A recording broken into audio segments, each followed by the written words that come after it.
बचपन में आपने लाइट्स कैमरा एक्शन वाला खेल तो जरूर खेला होगा।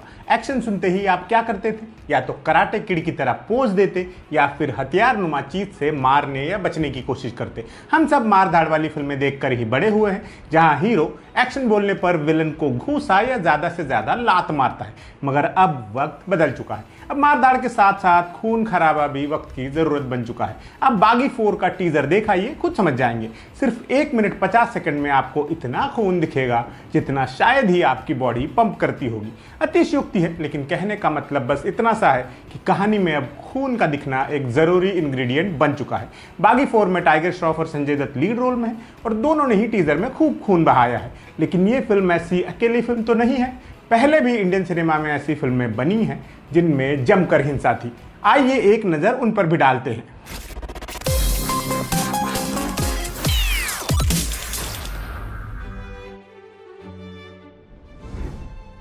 2024 में आई किच्चा सुदीप की मैक्स एक एक्शन थ्रिलर फिल्म थी जिसे विजय कार्तिकेय ने डायरेक्ट किया था। ये उनकी डेब्यू फिल्म थी और इसी में उन्होंने हिंसा की प्रदर्शनी लगा दी। फिल्म के हीरो वही किच्चा सुदीप है जिन्हें कभी एक मक्खी ने खूब परेशान किया था। बहरहाल ये फिल्म चर्चा में इसलिए रही क्योंकि इसमें धुआंधार एक्शन के साथ कई हिंसक सीन्स भी थे।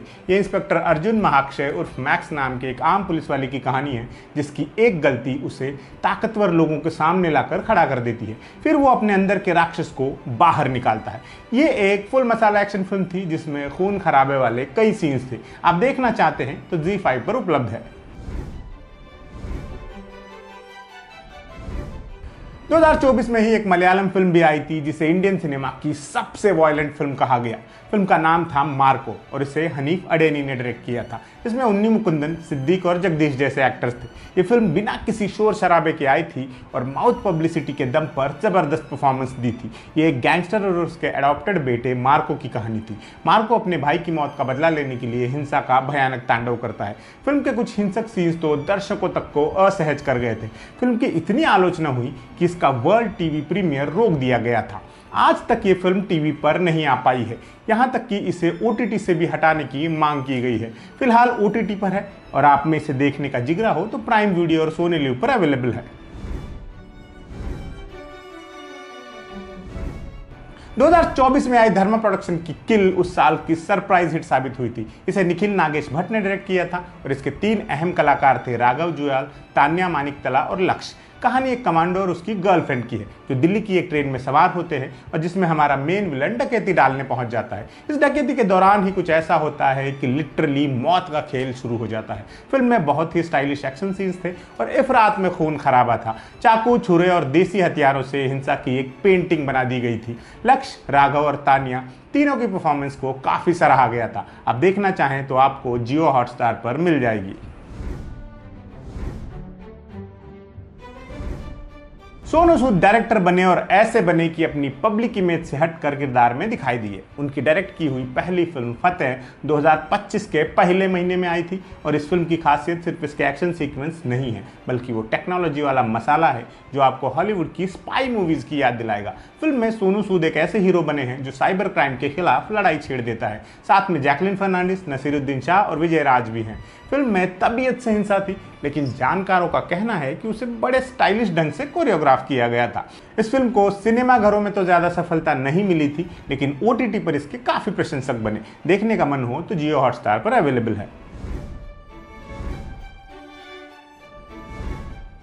हिट फ्रेंचाइजी का तीसरा चैप्टर जब रिलीज हुआ, लोगों को पता चला कि ये भी डार्क हो चुका है। इसमें इंटेंस एक्शन था, मर्डर मिस्ट्री थी और था बहुत सारा खून खराबा। 2025 में आई इस फिल्म में नानी लीड रोल में थे। ये फिल्म अपने पहले 2 पार्ट्स की तरह सिर्फ इन्वेस्टिगेटिव थ्रिलर नहीं रहती बल्कि इसमें हीरो मारपीट में ज्यादा भरोसा करता दिखाई देता है। पुलिस प्रोसीजरल ड्रामा के बीच फाइट सीक्वेंस ऐसे हैं जैसे कोई गली मोहल्ले की मारपीट को सिनेमाई स्टाइल में दिखा दिया जाए। फिल्म में मर्डर मिस्ट्री भी थी और रिवेंज का एंगल भी। इस फिल्म को शैलेश कोलानू ने डायरेक्ट किया था। ये फिल्म देखने के लिए आपके पास नेटफ्लिक्स का सब्सक्रिप्शन होना चाहिए। इंडिया फिल्म कंगुआ उनका एक बेहद महत्वाकांक्षी प्रोजेक्ट था जो बॉक्स ऑफिस पर क्रैश लैंड हो गया। ये फिल्म अपने पहले टीजर से ही चर्चा में थी। 1500 साल पुराने वॉरियर के रूप में सूर्या का लुक इतना डिटेल्ड था कि लगता था जैसे किसी गेम के कैरेक्टर को जिंदा कर दिया गया हो। डायरेक्टर शिवा ने इसमें पौराणिक टच के साथ हाई ऑक्टेन एक्शन डाल दिया था। तलवारें, घोड़े, महाकाव्य जैसी सेटिंग और खून खराबा सब कुछ बड़े स्केल पर था। सिर काटने, शरीर चीर देने, जिंदा जला देने जैसे दृश्य इफरात में थे।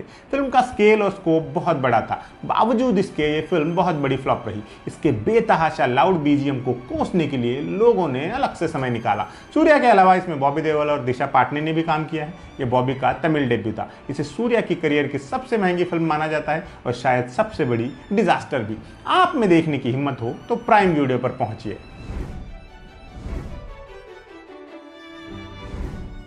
थलपति विजय की लियो 2023 में आई थी और जबरदस्त कामयाब रही थी। इसे लोकेश कनगराज ने डायरेक्ट किया था। लीड किरदार में विजय के साथ त्रिशा कृष्णन थी, साथ ही संजय दत्त भी नजर आए थे। ये पार्थिबन नाम के एक शांत और साधारण आदमी की कहानी है जो एक हिल स्टेशन पर कैफे चलाता है। उसकी शांति भरी जिंदगी में तब हलचल मच जाती है जब गैंगस्टर्स का एक ग्रुप उसे कुछ और समझने लगता है। ये एलसीयू यानी लोकेश सिनेमैटिक यूनिवर्स की फिल्म थी। लियो ने बॉक्स ऑफिस पर धमाल मचा दिया था। सबसे ज्यादा पैसे कमाने वाली तमिल फिल्मों की लिस्ट में लियो तीसरे नंबर पर है। इसमें बेहतरीन ढंग से कोरियोग्राफ किए गए एक्शन सीन्स और भरपूर रक्तपात था। कई सीन्स में जरूरत से ज्यादा हिंसा थी। देखने का मन हो तो ये नेटफ्लिक्स पर अवेलेबल है।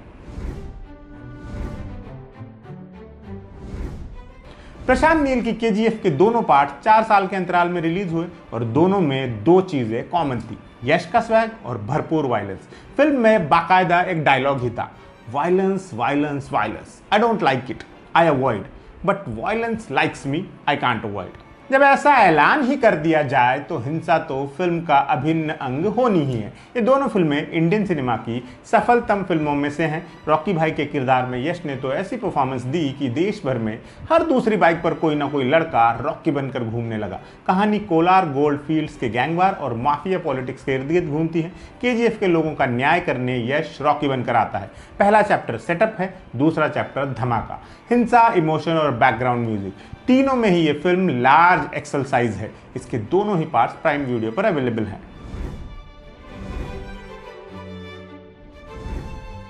संदीप रेड्डी वांगा की कबीर सिंह के वक्त आलोचना हुई थी कि उसमें बहुत हिंसा है। उन्होंने चैलेंज किया कि ये तो कुछ भी नहीं है, हिंसा क्या होती है ये मैं एनिमल में दिखाऊंगा, और फिर उन्होंने जो कहा वो करके दिखा दिया।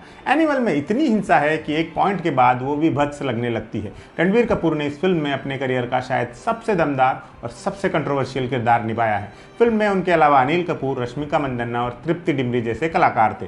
रणविजय सिंह हिंदी सिनेमा का एक बर्बर किरदार है जिसमें पिताजी के साथ रिश्ते की खटास और रिवेंज की भूख दोनों का कॉम्बिनेशन है। एक्शन सीन्स को slow motion, high decibel music और सिनेमैटिक कलर ग्रेडिंग के साथ जबरदस्त पैकेजिंग दी गई है। खून पानी की तरह बहाया गया है। हैंड टू हैंड कॉम्बैट वाले कुछ सीन्स भी गजब के हिंसक ढंग से फिल्माए गए। फिल्म पर भरपूर कंट्रोवर्सी हुई, न देखी हो तो नेटफ्लिक्स पर मिल जाएगी। लिस्ट में आखिरी नंबर पर वो फिल्म जिसने हिंसा का बेहद रॉ और देसी स्वरूप दिखाया, अनुराग कश्यप की अब कल्ट बन चुकी गैंग्स ऑफ वासेपुर। 2 पार्ट्स में बनी इस फिल्म में झारखंड के कोल माफिया को केंद्र में रखकर पावर स्ट्रगल और लोकल पॉलिटिक्स की कहानी कही गई है। ये वही फिल्म है जिसने कई एक्टर्स का करियर सेट कर दिया, नवाजुद्दीन सिद्दीकी, ऋचा चड्ढा, हुमा कुरैशी, पंकज त्रिपाठी, विनीत कुमार वगैरह वगैरह। इस फिल्म ने कई सारे स्टीरियोटाइप्स तोड़े और मॉडर्न कल्ट कहलाई।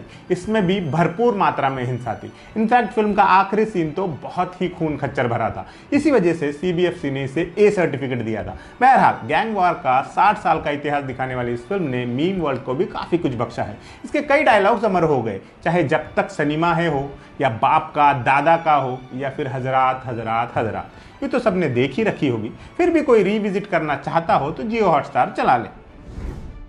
तो ये थी 10 ऐसी फिल्में जिनमें भर भर के हिंसा थी और अब बागी 4 आ रही है। क्या आपको भी कोई और हिंसक फिल्म याद आ रही है? कमेंट बॉक्स में हमें जरूर बताएं और देखते रहिए एम बोले तो।